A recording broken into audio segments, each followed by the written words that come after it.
వింటున్న ప్రజలు చూస్తున్న ప్రజలు కూడా విన్నారు. నేను చెప్పిన 42,000 కోట్లు ఎక్సైజ్ మీద ఆదాయం పెంచుకుంటున్నారు, గత సంవత్సరం కంటే 7,200 కోట్లు పెంచుతున్నారు అనే దాన్ని డిస్ప్యూట్ చేయలేదు. నేను చెప్పింది నిజం. అయితే వారు కొన్ని స్వీపింగ్ రిమార్క్స్ చేసినారు. మేము ఏదైనా తప్పు చేస్తే మీరు ప్రభుత్వంలో ఉన్నారు, ఎంక్వైరీ వేయండి, చర్యలు తీసుకోండి, వీఆర్ ఎట్ లిబర్టీ. కానీ బాధ కలిగే అంశం ఏంటంటే గౌరవనీయులైనటువంటి మన సభానాయకులు సభలో లేరు. గతంలో మా మీద ఆరోపణలు చేశారు. తెలంగాణ బెల్ట్ షాపులు తెలంగాణ అయిందని, బొందలగడ్డ తెలంగాణ అయిందని వీళ్ళు మాట్లాడారు. మరి ఇప్పుడు మీరు మద్యాన్ని నియంత్రించి బెల్ట్ షాపులు ఎత్తేస్తామని మీ ఎన్నికల మేనిఫెస్టోలో చెప్పారు. నిజంగా మద్యాన్ని నియంత్రిస్తే, బెల్ట్ షాపులు ఎత్తేస్తే ఆదాయం 42,000 కోట్లు ఎట్లొస్తుంది? అంటే మీరు బెల్ట్ షాపులు ఎత్తేస్తారా, గల్లీకి ఒక బెల్ట్ షాప్ పెడతారా, లేదు ఏ రకంగా ఆదాయం తెస్తారో గౌరవనీయులు ఆర్థిక మంత్రి గారు సమాధానం చెప్పేటప్పుడు చెప్పమనండి. నేనేమంటున్నా అంటే మీరు ఆదాయం పెరుగుతుంది అన్నారు. ఆ 7,000 కోట్ల రూపాయల ఆదాయం ఎట్లా పెరుగుతుందని ప్రభుత్వం భావిస్తున్నది? ఏ రూపంలో పెంచుకుంటారో మీ సమాధానంలో చెప్పండి. నేను బడ్జెట్లో చూశాను అధ్యక్ష. బడ్జెట్లో ఒక 2 విషయాలు చెప్పారు. బీర్ల మీద ఆదాయం 2,760 కోట్లు పోయిన సంవత్సరం బీర్ల మీద ఆదాయం వస్తే ఈ సంవత్సరం బీర్ల మీద 3,500 కోట్ల ఆదాయం వస్తుంది అన్నారు. అంటే బీర్ ధర పెంచుతారా, ఎట్లా వస్తుందో చెప్పండి. రెండవది చీప్ లిక్కరు విస్కీల మీద గత సంవత్సరం 11,000 కోట్లు వచ్చింది, ఈ సంవత్సరం 15,500 కోట్లు వస్తుందని స్పష్టంగా బడ్జెట్లో పెట్టారు. అంటే చీప్ లిక్కరు విస్కీల ధర పెంచి ప్రజల మీద భారం వేస్తారా, ఎట్లా వస్తుందో సమాధానం చెప్పండి. స్ట్రైట్గా అడుగుతున్నాను. సో మొత్తంగా ఈ ఎక్సైజ్ ఆదాయాన్ని దయచేసి ప్రజలను, ఈ తెలంగాణను బొందలగడ్డ తెలంగాణ చేయకండి, బెల్ట్ షాపులు ఎత్తేయండి, ఈ ఆదాయాన్ని ఇంకో రూపంలో ప్రయత్నం చేయండి. కానీ ఎక్సైజ్ ఆదాయాన్ని పెంచి పేదలకు, ప్రజల మీద భారం వేయొద్దు, మద్యాన్ని ప్రోత్సహించొద్దని మీ ద్వారా ప్రభుత్వానికి విజ్ఞప్తి చేస్తున్నా. అధ్యక్ష అన్నా, నేను ఇంకా 5 పైసలే మాట్లాడింది, చాలా చెప్పేది జరాగుంది అధ్యక్ష. ఇకపోతే బడ్జెట్లో భాయ్సాబ్ కొత్త సభ్యులు చాలా మంది ఉన్నారు. నేనేం గర్వంగా ఫీల్ అవుతలేను. నాకు కూడా అర్థం కావడానికి 10 ఏళ్ళు పట్టింది. వినండి, వింటే మీకు కూడా నాలెడ్జ్ వస్తుంది. ఫ్యూచర్లో మీరు కూడా బాగా మాట్లాడడానికి ఉపయోగపడుతుంది. నేను చెప్పే దాంట్లో తప్పు ఉంటే you will get an opportunity. Congress party తరఫున కూడా 2 సభ్యులు మాట్లాడడానికి అవకాశం ఉంటుంది. నా తప్పులు ఉంటే మీరు ఎత్తి చూపండి, మాట్లాడండి. వినడం ద్వారా మేము కూడా ఈ సభలో అక్కడ కూర్చొని విని నేర్చుకున్న వాళ్ళమే. చాలా సందర్భాలు ఎవరికి సభలో రాగానే నాలెడ్జ్ రాదు. వినడం ద్వారా మనం అర్థం చేసుకొని నాలెడ్జ్ అనేది గెయిన్ చేయాలి. కొంచెం ఓపికగా వింటే మీకు కూడా ఉపయోగపడుతుంది. నేను తప్పు ఉంటే మీరు చెప్పండి. Don't disturb me please. అధ్యక్ష నాన్ ట్యాక్స్ రెవెన్యూ భాయ్ సాబ్, నేను మంచిగా బడ్జెట్ మీద మాట్లాడుతున్నా, డిస్టర్బ్ చేయకండి. Non tax revenue speaker sir, సభను ఆర్డర్లో పెట్టండి సార్.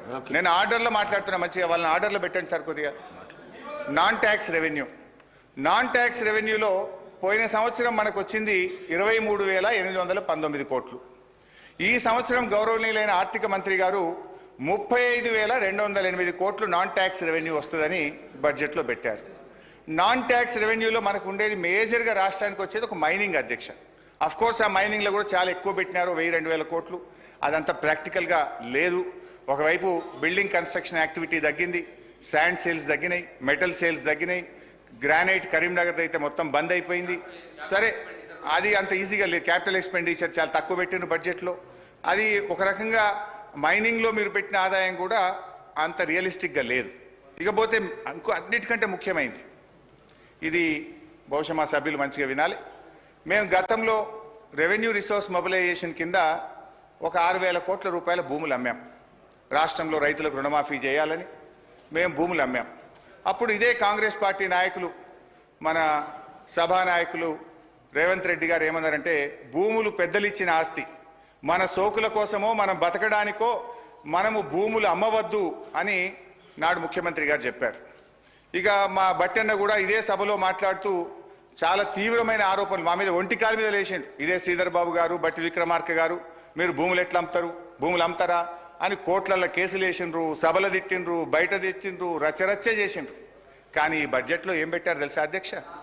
10,000 కోట్ల రూపాయలు భూములు అమ్మడం ద్వారా రెవెన్యూ సమీకరిస్తామని గౌరవనీయులైన ఆర్థిక మంత్రి గారు చెప్పారు. Is it not dual stand? Is it not double standards? ఆ రోజేమో భూములు అమ్మితే వ్యతిరేకిస్తారు, మేము అమ్మింది కొద్దిగా, మీరైతే ఏకంగా 24,000 కోట్లు మేము భూములు అమ్మడం ద్వారా ప్రత్యేకంగా సాధిస్తామని బడ్జెట్లో పెట్టారు.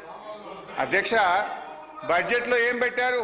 10,000 కోట్ల రూపాయలు భూములు అమ్మి సాధిస్తారట, మరో 14,000 కోట్లు అడిషనల్ రెవెన్యూ మొబిలైజేషన్ అని పేర్కొన్నారు. నేను అంటున్నా, శాసనసభ కంటే పెద్దదేంది అధ్యక్ష? ఏంటిది ఆ 14,000 కోట్లు అడిషనల్ రెవెన్యూ మొబిలైజేషన్? ఏ రకంగా వస్తుంది? మీరు ఈ సభకు కూడా చెప్పనంత బ్రహ్మ పదార్థం ఏంది? ఆర్థిక మంత్రి గారు సమాధానం చెప్పేటప్పుడు ఈ 10,000 ఎట్లా, ఏ భూములు అమ్ముతారు, ఏ రకంగా అమ్ముతారు, ఈ 14,000 కోట్లు అడిషనల్ రెవెన్యూ మొబిలైజేషన్ ఏ రకంగా వస్తుంది, ఈ 24,000 కోట్ల రూపాయలు ఎట్లా చేస్తారో కూడా వారి సమాధానంలో చెప్పాలని నేను కోరుతా ఉన్నా. అధ్యక్ష, ఈ భూములు అమ్మడం వద్దని మీరు మాట్లాడారు. నిజంగా మీ మాట మీద మీకు గౌరవం ఉంటే, ఆనాడు మీరు చెప్పిన మాట నిజమైతే దీన్ని ఉపసంహరించుకోవాలని చెప్పి కూడా మీ ద్వారా విజ్ఞప్తి చేస్తా ఉన్నా. అధ్యక్ష, మొత్తంగా నాన్ ట్యాక్స్ రెవెన్యూ 35,000 కోట్లు, అందులో 24,000 కోట్లు భూములు అమ్ముతారట. మరి ఎట్లా అమ్ముతుందా? ఒకవైపు ఆర్థిక మాంద్యం ఉంది, హైదరాబాద్లో ఎవరైనా పెళ్లికో ఆరోగ్యపరంగానో అర్జెంటుగా ప్లాట్ అమ్ముకుందామంటే అమ్మని పరిస్థితి వచ్చింది. సరే, దానికి కారణాలు మీరే, దాన్ని లోతుకుపోతే అది మళ్ళీ పాలిటిక్స్ అవుతుంది, కానీ ఇంకోసారి మాట్లాడుతుంది. అధ్యక్ష, అంటే ఓవరాల్గా చూస్తే గ్రాంట్ ఇన్ ఎయిడ్ కేంద్ర ప్రభుత్వం నుంచి వచ్చే దాంట్లో 12,000 కోట్లు ఎక్కువ పెట్టుకున్నారు. అదేవిధంగా నాన్ ట్యాక్స్ రెవెన్యూలో కూడా రానటువంటి 35,000 కోట్ల రూపాయలు పెట్టే ప్రయత్నం చేశారు. ట్యాక్స్ రెవెన్యూలో అటు ఎక్సైజ్లో 7,000 కోట్లు ఆదాయం పెంచుతామంటారు, స్టాంప్స్ అండ్ రిజిస్ట్రేషన్లో 4,000 కోట్లు పెంచుతామంటారు. అంటే ఇవన్నీ కూడా అన్రియలిస్టిక్గా బడ్జెట్ ప్రిపరేషన్ అనేటువంటిది జరిగిందనేటువంటిది జరుగుతూ ఉంది. అధ్యక్ష, బాధ ఏంటంటే అధ్యక్ష, ఒకవైపేమో రానటువంటి ఆచరణ సాధ్యం కానటువంటి ఆదాయాన్ని ఎక్కువ చేసి చూపించే ప్రయత్నం చేశారు, అంకెల కూర్పు చేశారు. ఇంకొక వైపేమో తప్పకుండా ఖర్చు పెట్టాల్సినటువంటి డబ్బు దాన్నేమో తక్కువ చేసి చూపే ప్రయత్నం చేశారు. అధ్యక్ష, మనం అందరం చూసాం, ఈవెన్ బడ్జెట్ బుక్లో బడ్జెట్ గారి బట్టి ప్రసంగంలో వారు ఏం చెప్పారు? ఏకకాలంలో రుణమాఫీకి 31,000 కోట్ల రూపాయలతో మేము చేస్తున్నామని బడ్జెట్ ప్రసంగంలో చెప్పారు. నేను ఇంటికి వెళ్ళిన తర్వాత వాళ్ళు ఇచ్చిన పెన్ డ్రైవ్ ఓపెన్ చేసి మరి 31,000 కోట్లు ఏడబెట్టినరు, ఎట్లా పెట్టినరు మొత్తం లెక్క చూస్తే అది ఎస్సీ సప్లాన్ల కొంత, ఎస్టీ సప్లాన్ల కొంత, జనరల్ల కొంత మొత్తం పెట్టినరు. చాలా డీటెయిల్గా మొత్తం చూసిన. మొత్తం తీస్తే ఏమొచ్చిందంటే అధ్యక్ష, 26,000 కోట్లు మాత్రమే వస్తున్నది. అసలు చెప్పిందేమో రుణమాఫీకి ఒక దశలో 41,000 అన్నారు, 35 అన్నారు, 31 అన్నారు. మరి బడ్జెట్లో చూస్తే మాత్రం 26,000 కోట్లే పెట్టిండ్రు. అంటే మరి మిగతా 5,000 కోట్లు ఏం జరగాలి? ఎక్కడి నుంచి ఇస్తారు? లేదు ఈ సంవత్సరం ఇవ్వకుండా నెక్స్ట్ ఇయర్ ఇస్తారా? లేదు కోతలు పెట్టినారు కదా, చాలా కోతలు పెట్టినారు రుణమాఫీ విషయంలో. లైక్ రేషన్ కార్డ్ అని, పిఎం కిసాన్ అని, ఎన్పిఏ అకౌంట్స్ అని, రీషెడ్యూల్ అకౌంట్స్ అని రకరకాలుగా కోతలు పెడతా ఉన్నారు. మరి కోతలతోనే ఏమైనా 31 నుంచి 25,000కు తగ్గిస్తారా?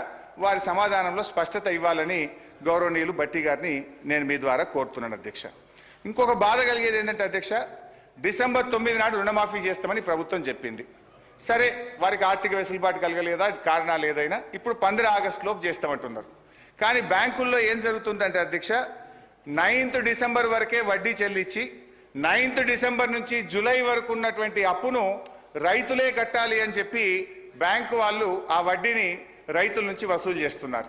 ఇప్పుడు ఎందుకంటే మీరు ఆలస్యం చేసిరు, డిసెంబర్ 9 అని ఆగస్టు 15కు రుణమాఫీని ఆలస్యం చేసింది మీరు. మొదటి సంతకం అన్నారు, మొదటి రోజు చేస్తామన్నారు, కారణాలు ఏదైనా 15 ఆగస్టు అన్నారు. ఆలస్య కారణం మీరు, వడ్డీ రైతులు ఎందుకు చెల్లించాలి అని అడుగుతా ఉన్నా. ఒక చిన్న ఎగ్జాంపుల్ నేను మీకు తెలియజేస్తున్నా అధ్యక్ష. ఇది మెదక్ జిల్లా నర్సాపూర్ నియోజకవర్గము, రైతు పేరు సాధు ఆంజనేయులు, కొత్తపేట గ్రామం. అధ్యక్ష, ఆయనకున్న అప్పు 90,879. 90,879 డిసెంబర్ 9 నాడు ఉండే. మీరు 90,879 మాఫీ చేసినారు, ఆయనకు మెసేజ్ వచ్చింది. సంతోషంగా బ్యాంకుకు పోయింది. బ్యాంక్ అధికారి, ఇది ఆయన బ్యాంక్ అధికారి రాసిచ్చింది అధ్యక్ష, ఆయన పెన్ రైటింగ్ ఇది. ఇది ఆ రైతు కట్టిన రిసిప్ట్. బ్యాంక్ అధికారి ఏమన్నాడు? బాబు డిసెంబర్ 9 నాటికి వడ్డీ రాష్ట్ర ప్రభుత్వం ఇచ్చింది. డిసెంబర్ 9 నుంచి ఈరోజు జూలై 22 వరకు వడ్డీ 9,000 రూపాయలైంది. ఆ వడ్డీ 9,000 నువ్వు కడితేనే రుణమాఫీ చేస్తామని బ్యాంక్ అధికారి రాసిచ్చిండు. ఇగో ఆ రైతు